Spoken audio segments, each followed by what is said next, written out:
Okay, yeah. So they said who's the most intriguing player to follow in each team in the NFC, and for the Lions they put Kirby Joseph. For the Bears they put T.J. Edwards, which is I don't know. What the fuck? Yeah, you think it'd be just when 33rd team first came out, they were cool. Nowadays they're just fucking wild. yeah, They're just saying the wildest Who shit. they put for the Eagles? Cam Jurgens, Who the fuck is that? probably an offensive lineman. Is Or that a guy? defensive end or some shit? Who the fuck is that guy? Trey Who's Lance it for the Packers? Niners? That's cool if he starts. Yeah, you don't think it's you don't think it'd be Jordan Love for the Packers? It's Who they have? I don't know. What's his name, Chris? What is it? Samurai Tori? Tori? Yeah, like Sorry? come on now. That guy? When these guys first came out, they were awesome. Yeah. Breast of fresh air. Have you guys seen that one? What were you gonna say, Chris? I was gonna say. So what are they defining as interesting? Because it's not like there was an article with that. It's just, Intriguing, it's just a I graphic. believe, Yeah, is the word. intriguing. But why is it intriguing? Is it because they're expecting Kirby to break out? Are they expecting maybe that's a player that might be losing their position? Like, could they be all the way out on him? I think don't it know could be a what little of both. Like Kirby, I think because of what he did last year with having, not so great pieces around him in that secondary, and now that he's got studs back there and Chauncey Gardner-Johnson, Cam Sutton, and Jerry Jacobs on a full season, hopefully. Like, I think that's what makes him intriguing to watch, and just his play style. He's a breakout candidate. He led the NFC in Pro Bowl votes for free safety. Yeah, it's fucked up. He still didn't get put in. Yeah, That he makes didn't no even get sense. put in the Pro Bowl, which is whack. But I think Kirby's a good one. For me, it would probably be, I don't know. I got J-Mo. I was going to say Jameis. J-Mo or 100% is mine. Or Jahmyr Gibbs. J-Mo, Jameer. I heard, so Josh Reynolds had a little play interview today. He was hyping up Montgomery. Yeah. He said Montgomery's different. Yeah. That gets me excited, though. Because, And- that's a guy who was literally within the offense with, the two guys last year did pretty well with them in Ben Johnson's offense. I'm talking about DeAndre Swift and Jamal Williams.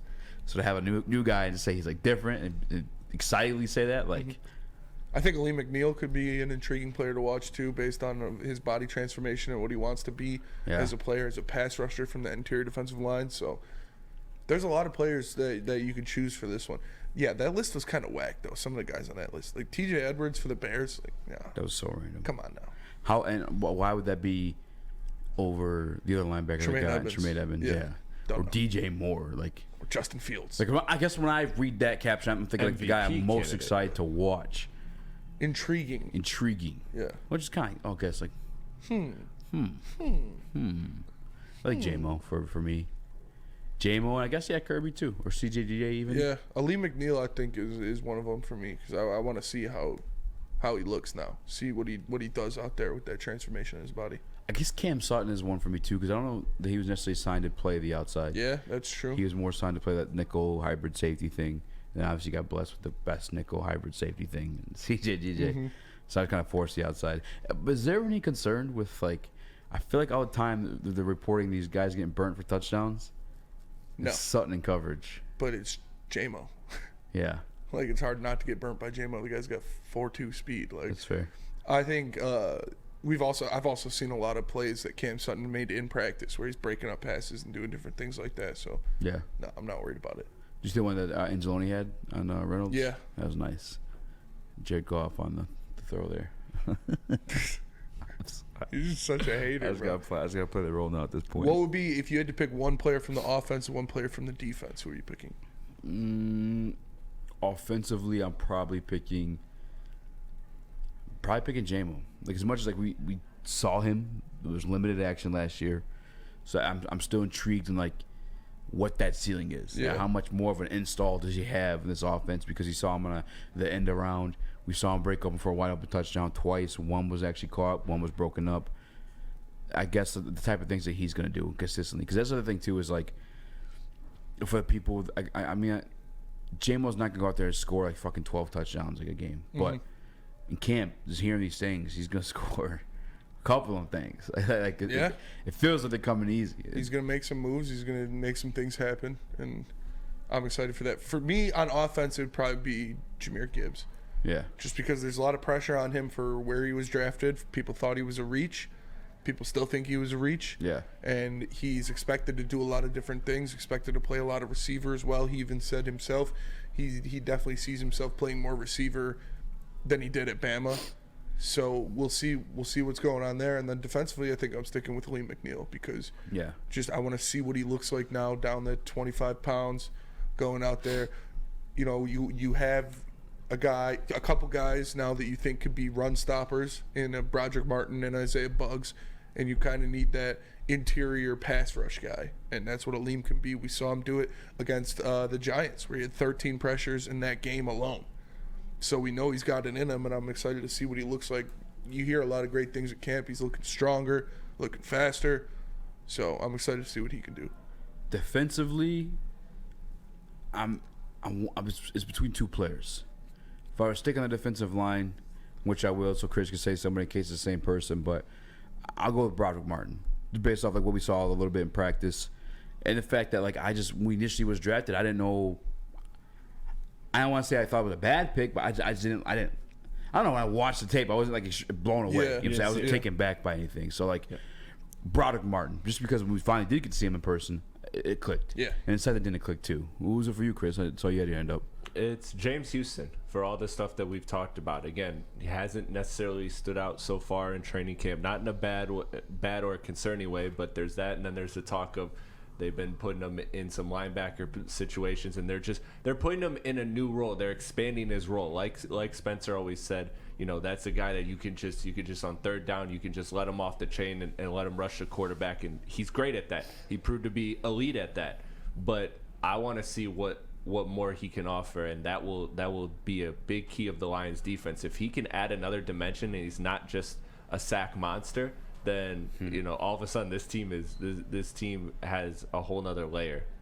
The other guy I was gonna say is Jack Campbell, just because how high he was drafted, and a little bit of stuff we're hearing and that we've seen out of camp. I guess like you're not looking at linebackers getting drafted at high in the past couple of years. So it's like if this guy wasn't one taken, it's either like a really, really weak draft class, which I heard Dan Campbell allude to in that part of my take interview, or he's the next him at the position. That's who I was going with too on the defense, Jack Campbell, because I feel like the word intrigued is kind of throwing people off. Intrigue I see as like someone who you don't know a whole lot about. Someone that you're just going to be overly fascinated with throughout this whole entire season, what they're doing outside of the field as well as on the field. So I think it's Jack Campbell for me, and then J-Mo on offense. Yeah. I'm not mad at it. I'm excited to see what Jack Campbell can be on the field for sure. Like, I loved when I was watching him at practice, man. He's always around the ball. He's always doing things. He's so big, and I think he can be a real good player in this league for a long time. And you see he's got that kind of attitude where we saw it during his, during the Inside the Den interview. They asked him, like, you played a little bit of Will. How do you feel about that? He's like, I'll play anything. Yeah. They're like, have you ever played on the ball? He's like, I've never played on ball, but I'll do it. Yeah. And like, so he's got that fucking lunch pail mentality. So I expect him to go out there. I expect him to, like I said, man, I picked him in that defensive rookie of the year draft for a reason. I could easily see him putting up 135 tackles or something like that. There's just so many people to be intrigued about on this team, just because like there's a lot of new pieces, and not even just like from the rookie class, but like also like additions through free agency. And we talked about it before too. But the CJ, the Cam Suttons, freaking David Montgomery, you have too offensively. There's a lot. And I don't know if Antoine Green's gonna see the field too often, but. It's crazy Khalif was talking high of Antoine Green today. Was he? Yeah. Yeah, what was he saying? He said he's like, oh, he's a dude. Like he's got he's got that big body.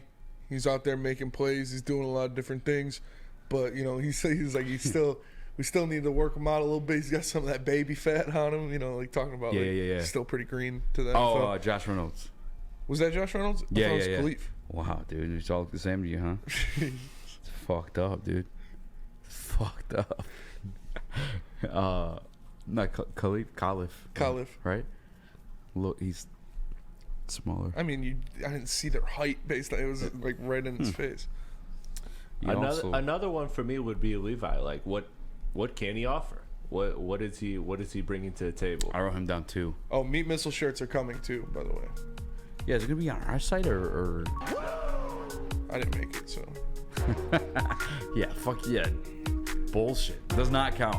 Yeah, Why it you does. give this guy a pass, Justin? The challenge was for Spinny to make the shirts. Yeah. Justin did his thing though. Yeah. I Meat can't wait. Missile shirts coming to the Woodward Sports Store, so make sure you guys buy them.